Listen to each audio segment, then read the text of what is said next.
So, check this out. The last video I made wasn't loud enough, I guess. It wasn't loud enough, and I made the video very clear, and they silenced it. They silenced it, so you couldn't hear it. So, anyways, let me repeat this video. It's a video about how corruption has landed me in jail. I got pulled over for no reason. Well, because a little bit of red tape had fell off of my tail light. They did a U-turn to get to me. There was two cop cars that came after me, and there was one cop car that came after me that ended up having two. I handed them my ID, which my driver's license, which is fine, my insurance, which is up to date, and my registration, which is in my name. So, and not to mention that my record has been flawless the last 4 years or 3 years. Sorry.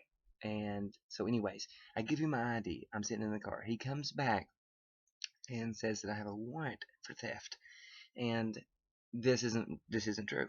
There's no way it's true. I would know if that's true. So he takes me to his cop car. He arrests me and throws me in the back of his cop car.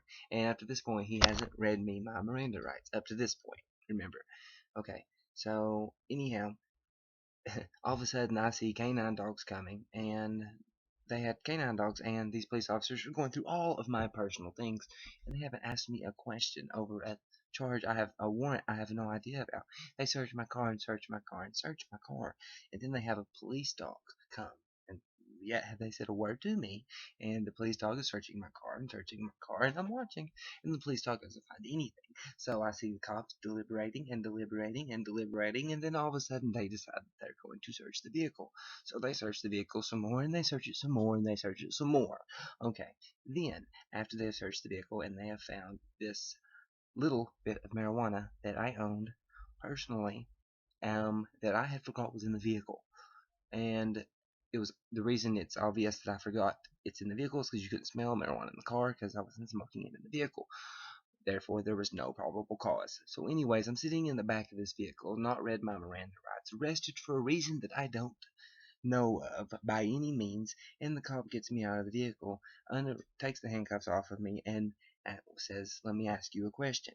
And I can be a bad guy, or I can be on your side, or I can be against your side. Um, it was the cigarette in the center console your pack or not? And I say, and I smoke Marlboro Special Blend Reds. Okay, I was with my brother was in the car, and my van is kind of messy. It's kind of messy. Whose is it? And I have trouble remembering things sometimes, and there's quite a few empty packs of cigarettes in my vehicle. He says, "Is that your pack of cigarettes or not? Is that your pack of cigarettes or not?" And remember, I give my brother a pack of cigarettes. And I was like, "What?" And he said, and he gets really mad at me, and I say, "Look, did it have cigarettes in it?" He said, "Yes, about a half pack." And I said, "Yes, yes, it's my pack of cigarettes." He said, "There was marijuana in it. Is that yours?" And I said, "Yes, it is mine." He said, "Is the pipe yours?" And I said, "Yes, the marijuana pipe is mine." And he said, um, "Yeah." So anyhow, he locks me up, puts me back in the cop car. Well, they continue to search the vehicle a little bit longer, and then I go to jail. Okay, I go to jail, and no one would tell me when the warrant was issued. Not when the warrant was issued. Nobody. Who issued the warrant or anything like that. But it was $1,250 bond. When I got to jail, when I was giving him my information that I needed in order to make my one phone call, which is somehow possible to call bail bondsman and get a ride home, and when you're not allowed to leave on foot, so that's fucked up on its own.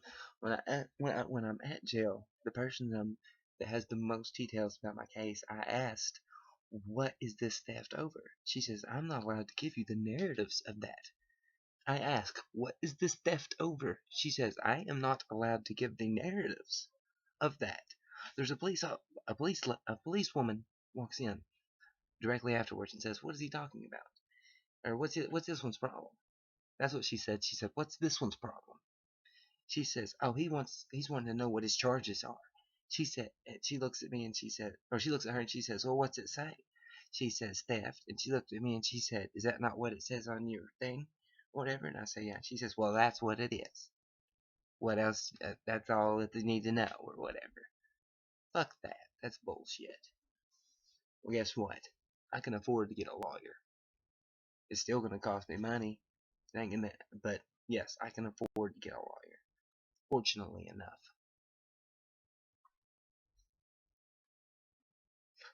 What do you guys think about that? Let me know. Let me know. If you had any ideas, let me know. Let me hear some similar stories out there. Okay? And if you want to contact me, this contact my one of my emails. So, all right. Peace.